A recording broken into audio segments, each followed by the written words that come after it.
Qyteti holandes i Hagës sërish ishte në qendër të politikës botërore, kësaj herë si mikpritës i një samiti historik të NATO-s. Në rolin e qytetit të paqes dhe drejtësisë, Haga hapi dyert për diplomatët nga 32 vendet anëtare, përfshirë kancelarin e ri gjerman, presidentin amerikan dhe liderët evropian.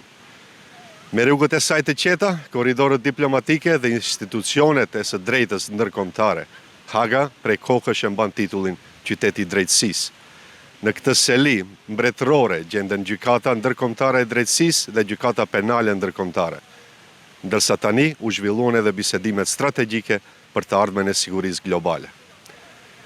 Holanda donëse territorialisht e vogël përmes stabilitetit, transparencës dhe kapaciteteve diplomatike është simbol i ndërmjetësimit të balancuar në kohë të trazuara.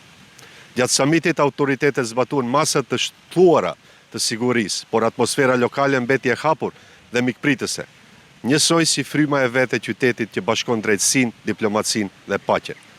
Fokusi i samitit ishte i qartë, avancimi drejt qëllimit të ndarjes së 5% të BPV-së si shpenzime kombëtare për mbrojtjen. Ky vendim e rishpërndan ndjeshmën barën financiare, veçanërisht të vendet udhëheqëse evropiane. Në fund, ky qëllim u arrit dhe u mor një vendim historik për rritjen e shpenzimeve për mbrojtje, një vendim që dikur dukej pa imagjinueshëm, por që u arrit.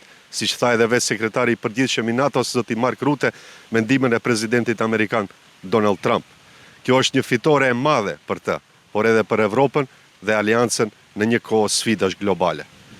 Në sfond qëndron lufta në Ukrainë, agresiviteti i shtuar i Rusisë dhe zgjerimi i vazhdueshëm i Kinës. Kremlini tashme shpenzon mbi 149 miliard dollar në vit. Pekini shpenzon midis 246 dhe 314 miliard. Në krahasim, shtetet anëtar të NATO-s aktualisht shpenzojnë rreth 1.5 trilion dollar, ndërsa propozimi do të arrisë atë shumën në 2.18 trilion dollar.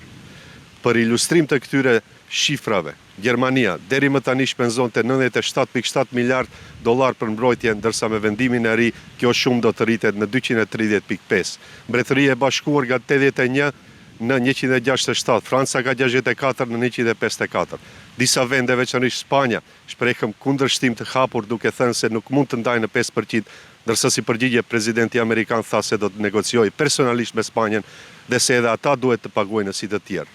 Aktualisht SBA-t ndajnë 3.4 të BPV-së për mbrojtje, por shpenzimet e tyre nuk janë subjekt diskutimi, duke pasur parasysh se ato mbulojnë rreth 2/3 të kostove të aleancës.